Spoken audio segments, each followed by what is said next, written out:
भारत माता की, भारत माता की।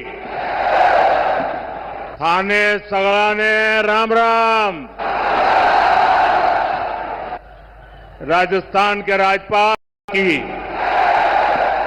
भारत माता की, भारत माता की। थाने सगळाने राम राम। राजस्थान के राज्यपाल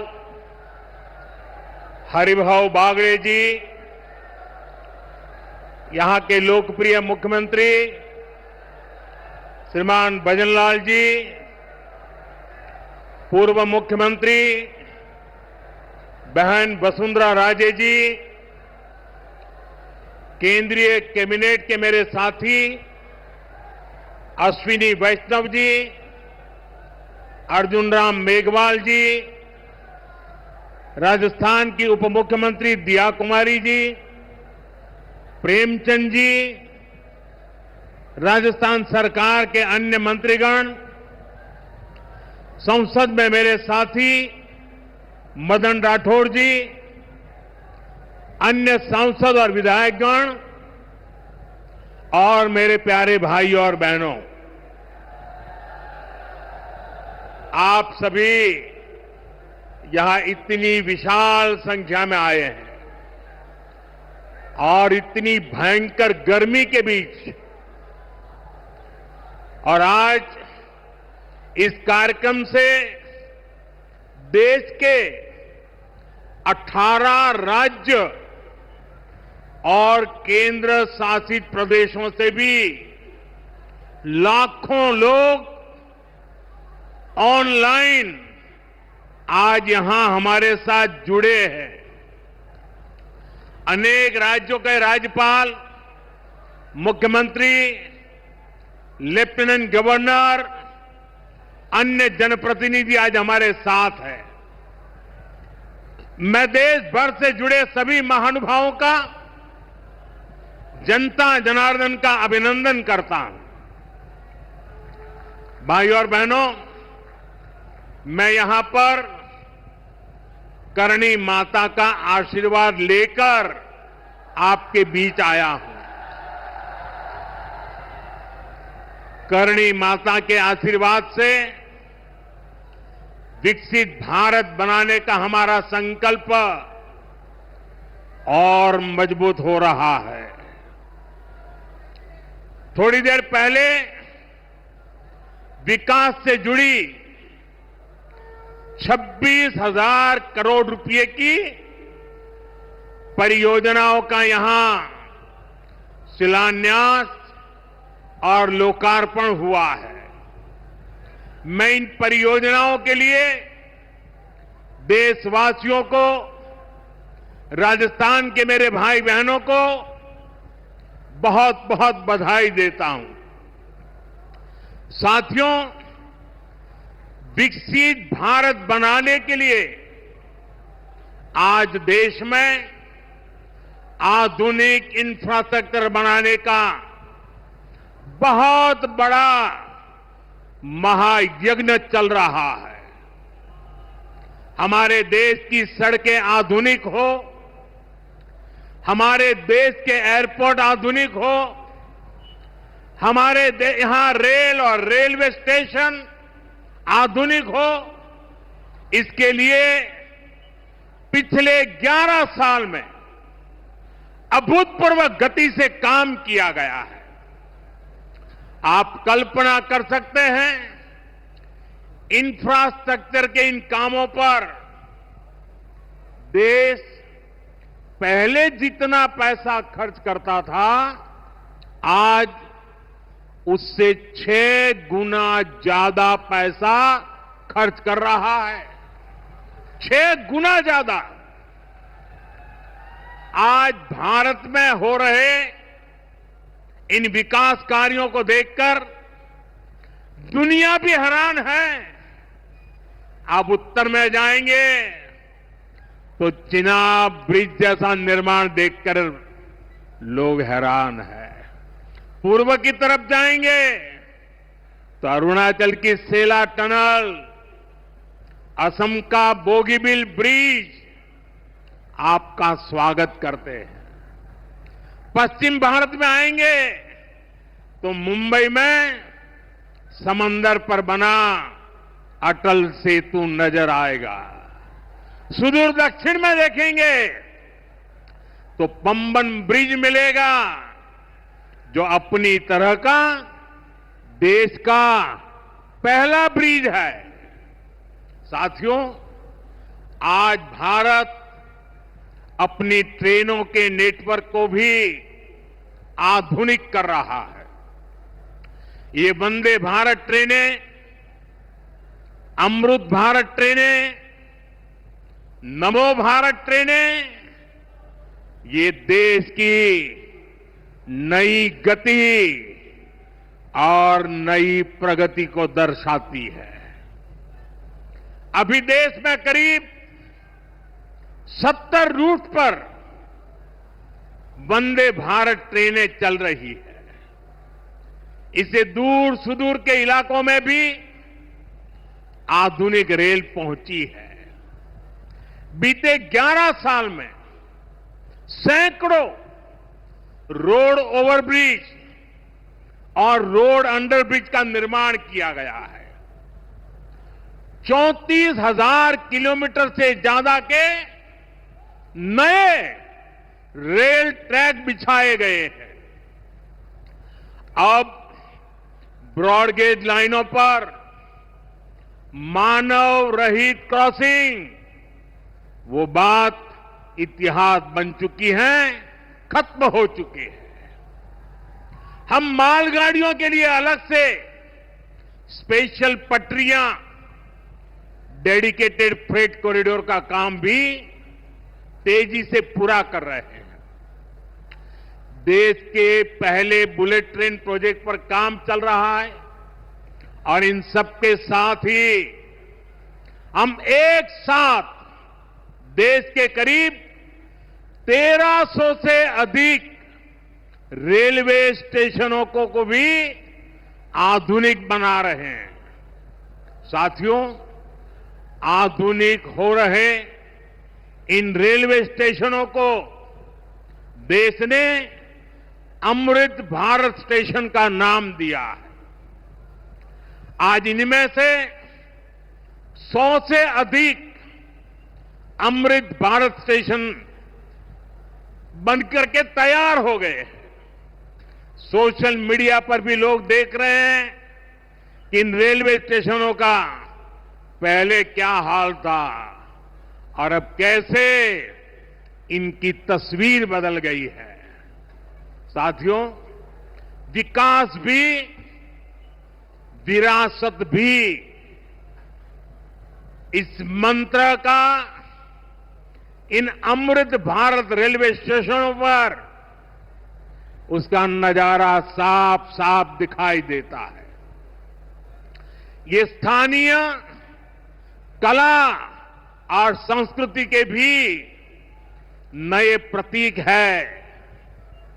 जैसे राजस्थान के मांडलगढ़ रेलवे स्टेशन पर महान राजस्थानी कला संस्कृति के दर्शन होंगी। बिहार के थावे स्टेशन पर मां थावे वाली के पावन मंदिर और मधुबनी चित्रकला को दर्शाया गया है। मध्य प्रदेश के ओरछा रेलवे स्टेशन पर आपको भगवान राम के आभा का एहसास होगा। श्रीरंगम स्टेशन का डिजाइन भगवान श्री रंगनाथ स्वामी जी के मंदिर से प्रेरित है। गुजरात का डाकोर स्टेशन रणछोड़राय जी से प्रेरित है। तिरुवन्नामलई स्टेशन द्राविड़ वास्तुकला के अनुसार डिजाइन किया गया है। बेगमपट स्टेशन पर आपको काकतीय साम्राज्य के समय का आर्किटेक्चर देखने को मिलेगा। यानी हर अमृत स्टेशन पर आपको भारत की हजारों साल पुरानी विरासत के दर्शन भी होंगे। ये स्टेशन हर राज्य में टूरिज्म को भी बढ़ावा देने के माध्यम बनेंगे। नौजवानों को रोजगार के नए मौके देंगे और महान राजस्थानी कला संस्कृति के दर्शन होंगी। बिहार के थावे स्टेशन पर मां थावे वाली के पावन मंदिर और मधुबनी चित्रकला को दर्शाया गया है। मध्य प्रदेश के ओरछा रेलवे स्टेशन पर आपको भगवान राम के आभा का एहसास होगा। श्रीरंगम स्टेशन का डिजाइन भगवान श्री रंगनाथ स्वामी जी के मंदिर से प्रेरित है। गुजरात का डाकोर स्टेशन रणछोड़राय जी से प्रेरित है। तिरुवन्नामलई स्टेशन द्राविड़ वास्तुकला के अनुसार डिजाइन किया गया है। बेगमपट स्टेशन पर आपको काकतीय साम्राज्य के समय का आर्किटेक्चर देखने को मिलेगा। यानी हर अमृत स्टेशन पर आपको भारत की हजारों साल पुरानी विरासत के दर्शन भी होंगे। ये स्टेशन हर राज्य में टूरिज्म को भी बढ़ावा देने के माध्यम बनेंगे, नौजवानों को रोजगार के नए मौके देंगे। और मैं उन शहर के नागरिकों को, रेलवे में यात्रा करने वाले पैसेंजर से प्रार्थना करूंगा, ये सारी संपत्ति के मालिक आप हैं। कभी भी वहां गंदगी न हो, इस संपत्ति का नुकसान न हो, क्योंकि आप उसके मालिक हैं। साथियों, इंफ्रास्ट्रक्चर बनाने के लिए जो पैसा सरकार खर्च करती है वो रोजगार भी बनाता है, व्यापार कारोबार भी बढ़ाता है। जो हजारों करोड़ रुपए सरकार लगा रही है, ये पैसा मजदूर की जेब में जा रहा है, ये दुकानदार को मिल रहा है, दुकान और फैक्ट्री में काम करने वाले लोगों को मिल रहा है। रेत, बजरी, सीमेंट, ये सारी चीजें ढोने वाले ट्रक, टेम्पो चलाने वालों को भी इससे फायदा होता है। और जब ये इंफ्रास्ट्रक्चर बनकर तैयार हो जाता है तो फिर अनेक गुना और फायदे होते हैं। किसान की उपज कम कीमत में बाजार तक पहुंचती है, वेस्टेज कम होती है, जहां सड़कें अच्छी होती हैं, नई ट्रेनें पहुंचती हैं, वहां नए उद्योग लगते हैं, पर्यटन को बहुत बढ़ावा मिलता है। यानी इंफ्रास्ट्रक्चर पर लगने वाले पैसे से हर परिवार का, खास तौर पर हमारे नौजवानों का सबसे अधिक फायदा होता है। साथियों, इंफ्रास्ट्रक्चर पर जो काम हो रहा है उसका हमारे राजस्थान को भी बड़ा लाभ मिल रहा है। आज राजस्थान के गांव-गांव में अच्छी सड़कें बन रही हैं, बॉर्डर के इलाकों में भी शानदार सड़कें बन रही हैं। इसके लिए बीते 11 साल में अकेले राजस्थान में करीब करीब 70,000 करोड़ रुपए खर्च किए गए हैं। राजस्थान में रेलवे के विकास के लिए भी केंद्र सरकार इस साल करीब 10,000 करोड़ रुपए खर्च करने जा रही है। ये 2014 से पहले की तुलना में 15 गुना अधिक है। अभी थोड़ी देर पहले ही यहां से मुंबई के लिए एक नई ट्रेन को हरी झंडी दिखाई गई है। आज ही कई इलाकों में स्वास्थ्य, जल और बिजली से जुड़ी योजनाओं का शिलान्यास और लोकार्पण हुआ है। इन सारे प्रयासों का लक्ष्य है हमारे राजस्थान के शहर हो या गांव तेजी से उन्नति की ओर बढ़ सके। राजस्थान के युवाओं को उनके शहर में ही अच्छे अवसर मिल सके। साथियों, राजस्थान के औद्योगिक विकास के लिए भी डबल इंजन सरकार तेजी से काम कर रही है। अलग अलग सेक्टर्स के लिए यहां भजनलाल जी की सरकार ने नई औद्योगिक नीतियां जारी की है। बीकानेर को भी इन नई नीतियों का लाभ मिलेगा। और आप तो जानते हैं, जब बीकानेर की बात आती है तो बीकानेरी भुजिया का स्वाद,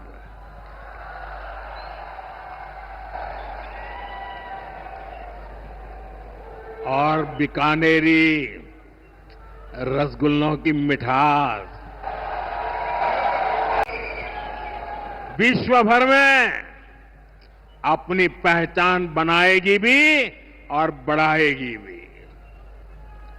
राजस्थान की रिफाइनरी का काम भी अंतिम चरण में है। इससे राजस्थान पेट्रोलियम आधारित उद्योगों का प्रमुख हब बनेगा।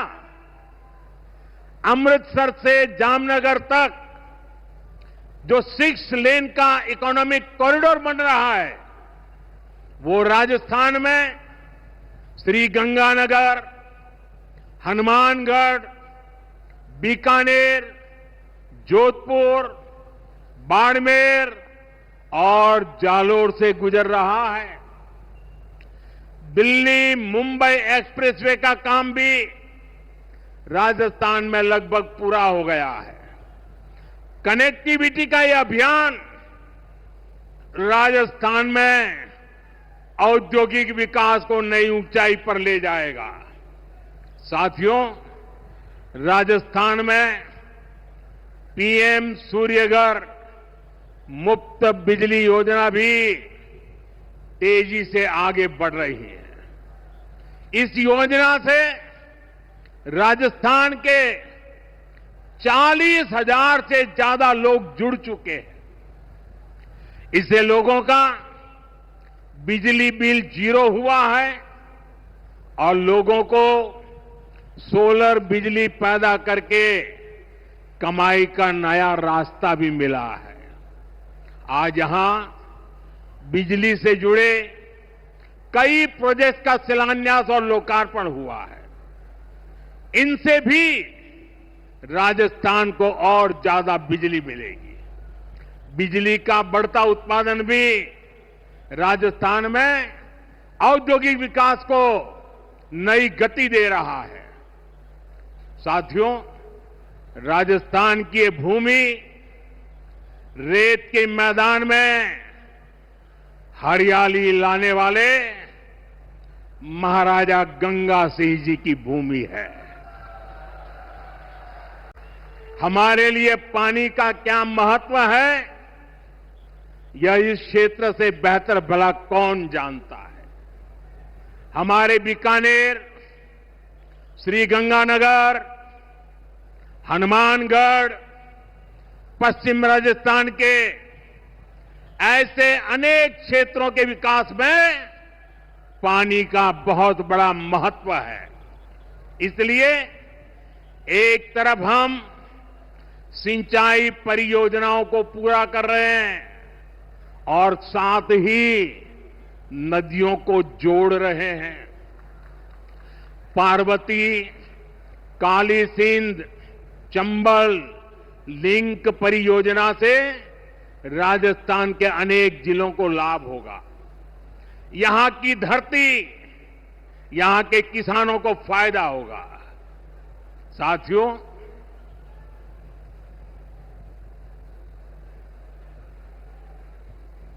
राजस्थान की ये वीर धरा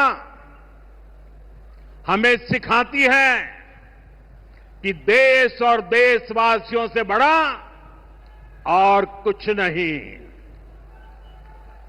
22 अप्रैल को आतंकवादियों ने धर्म पूछकर हमारी बहनों की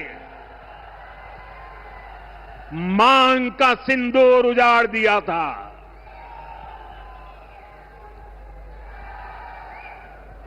वो गोलियां पहलगाम में चली थी, लेकिन उन गोलियों से 140 करोड़ देशवासियों का सीना छलनी हुआ था।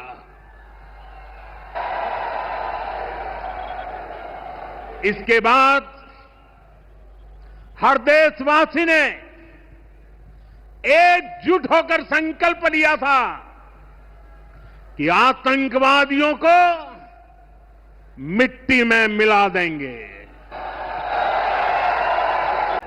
कल्पना से भी बड़ी सजा देंगे। आज आपके आशीर्वाद से, देश की सेना के शौर्य से हम सब उस प्रण पर खरे उतरे हैं। हमारी सरकार ने तीनों सेनाओं को खुली छूट दे दी थी।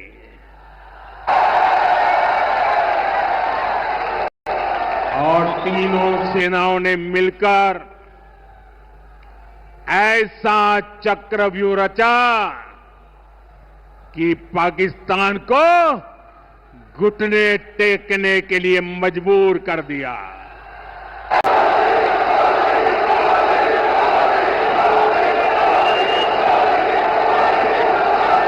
साथियों, 22 तारीख के हमले के जवाब में हमने 22 मिनट में आतंकियों के 9 सबसे बड़े ठिकाने तबाह कर दिए।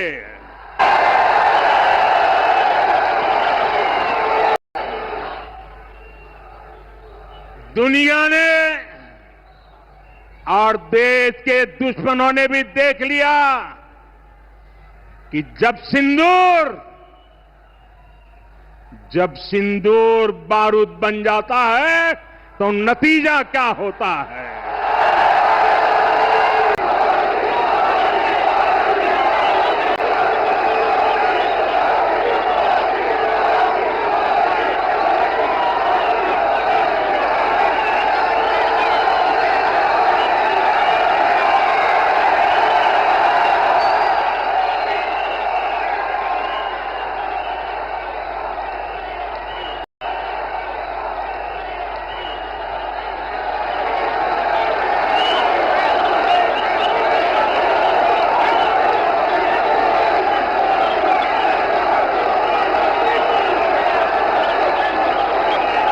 वैसे साथियों,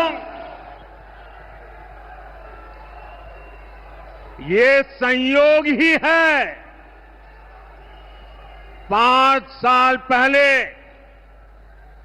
जब बालाकोट में देश ने एयर स्ट्राइक की थी, उसके बाद मेरी पहली जनसभा राजस्थान में ही सीमा पर हुई थी।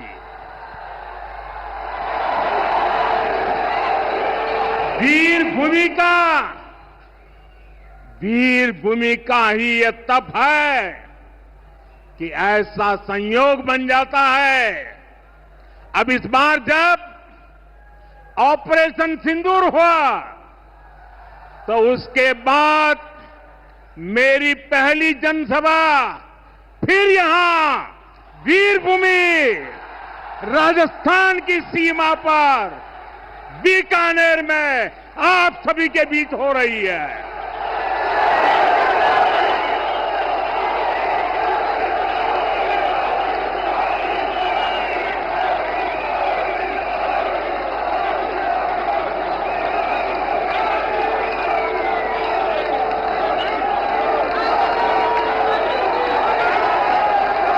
साथियों,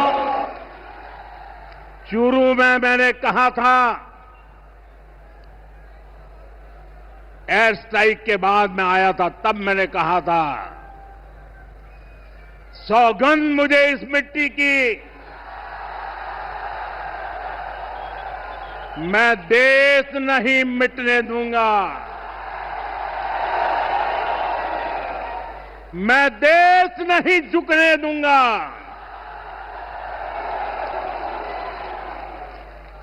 आज मैं राजस्थान की धरती से देशवासियों से बड़ी नम्रता के साथ कहना चाहता हूं, मैं देश के कोने कोने में जो तिरंगा यात्राओं का हुजूम चल रहा है,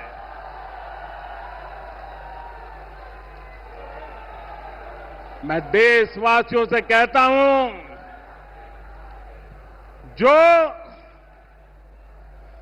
जो सिंदूर मिटाने निकले थे, जो सिंदूर मिटाने निकले थे, उन्हें मिट्टी में मिलाया है।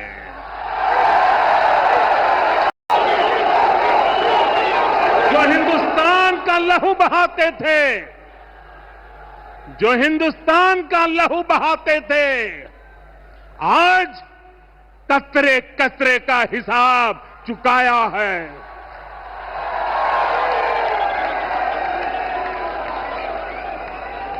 जो सोचते थे भारत चुप रहेगा, आज वो घरों में डूब डूब के पड़े हैं।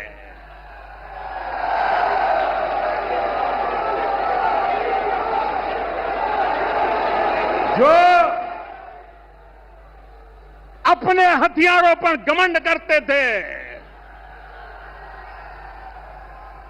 जो अपने हथियारों पर घमंड करते थे, आज वो मलबे के ढेर में दबे हुए हैं।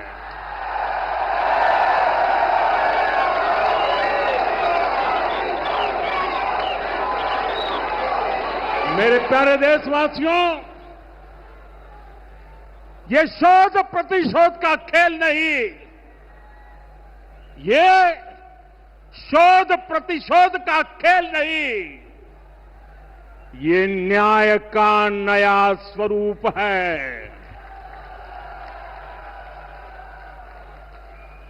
ये न्याय का नया स्वरूप है। ये ऑपरेशन सिंदूर है।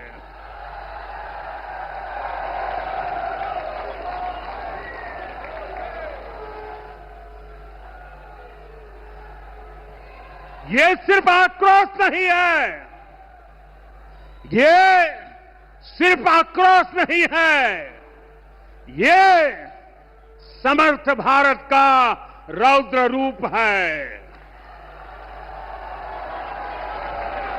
ये भारत का नया स्वरूप है।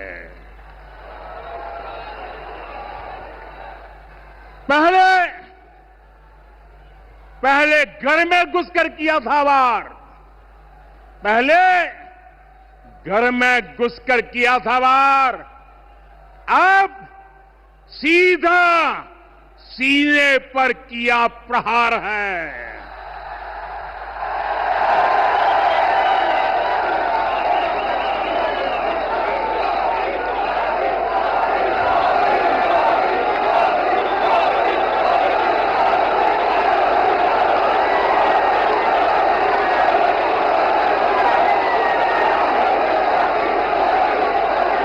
आतंक का फन कुचलने की, आतंक का फन कुचलने की यही नीति है, यही रीति है, यही भारत है, नया भारत है। ये भारत माता की, भारत माता की, भारत माता की। ऑपरेशन सिंदूर ने आतंकवाद से निपटने के 3 सूत्र तय कर दिए हैं। पहला, भारत पर आतंकी हमला हुआ तो करारा जवाब मिलेगा। समय हमारी सेनाएं तय करेगी, तरीका भी हमारी सेनाएं तय करेगी और शर्तें भी हमारी होगी। दूसरा, एटम बम की गीदड़ बप्तियों से भारत डरने वाला नहीं है। और तीसरा, हम आतंक के आकाओं और आतंकी सरपरस्त सरकार को अलग अलग नहीं देखेंगे, उन्हें अलग अलग नहीं देखेंगे, उन्हें एक ही मानेंगे। पाकिस्तान का ये स्टेट और नॉन स्टेट एक्टर वाला खेल अब नहीं चलेगा। आपने देखा होगा, पूरी दुनिया में पाकिस्तान की पोल खोलने के लिए हमारे देश के 7 अलग अलग प्रतिनिधिमंडल पूरे विश्व भर में पहुंच रहे हैं।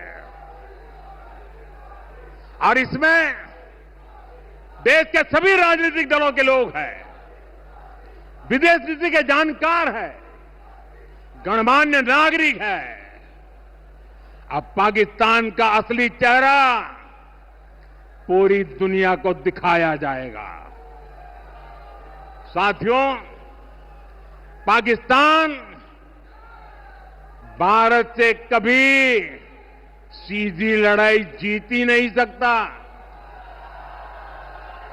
जब भी सीधी लड़ाई होती है तो बार बार पाकिस्तान को मुंह की खानी पड़ती है। इसलिए पाकिस्तान ने आतंकवाद को भारत के खिलाफ लड़ाई का हथियार बनाया है। आजादी के बाद पिछले कई दशकों से यही चला आ रहा था। पाकिस्तान आतंक फैलाता था, निर्दोष लोगों की हत्याएं करता था, भारत में डर का माहौल बनाता था। लेकिन पाकिस्तान एक बात भूल गया, अब मां भारती का सेवक मोदी यहां सीना तान कर खड़ा है।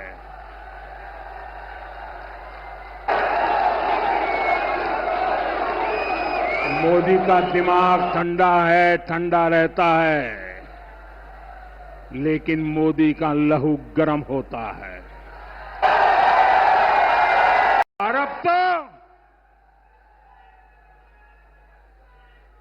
मोदी की नसों में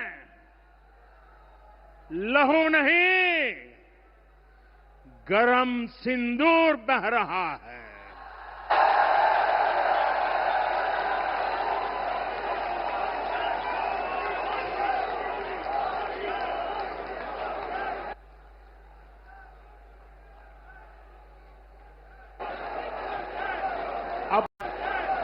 अब भारत ने दो टूक साफ कर दिया है। हर आतंकी हमले की पाकिस्तान को भारी कीमत चुकानी पड़ेगी और ये कीमत पाकिस्तान की सेना चुकाएगी, पाकिस्तान की अर्थव्यवस्था चुकाएगी। साथियों, जब मैं दिल्ली से यहां आया तो बीकानेर के नाल एयरपोर्ट पर उतरा। पाकिस्तान ने इस एयरबेस को भी निशाना बनाने की कोशिश की थी, लेकिन वो इस एयरबेस को रत्ती भर भी नुकसान नहीं पहुंचा पाया। और वहीं यहां से कुछ ही दूर सीमा पार पाकिस्तान का रहीम यार खान एयरबेस है। पता नहीं आगे कब खुलेगा।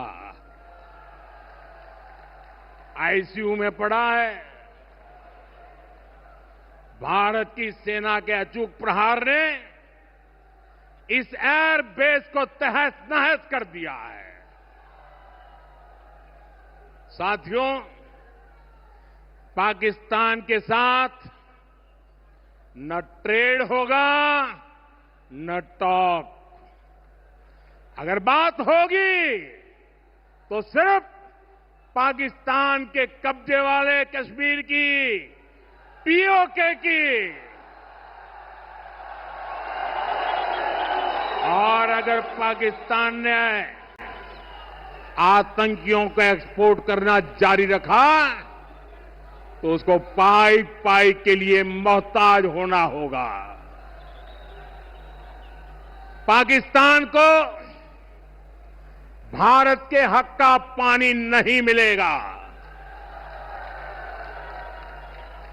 भारतीयों के खून से खेलना पाकिस्तान को महंगा पड़ेगा। ये भारत का संकल्प है और दुनिया की कोई ताकत हमें इस संकल्प से डिगा नहीं सकती है। भाइयों और बहनों, विकसित भारत के निर्माण के लिए सुरक्षा और समृद्धि दोनों जरूरी है। ये तभी संभव है जब भारत का कोना कोना मजबूत होगा। आज का ये कार्यक्रम भारत के संतुलित विकास का, भारत के तेज विकास का उत्तम उदाहरण है। मैं एक बार फिर इस वीर धरा से सभी देशवासियों को बधाई देता हूं। मेरे साथ बोलिए, दोनों मुट्ठी बंद करके पूरी ताकत से बोलिए, भारत माता की, भारत माता की, भारत माता की।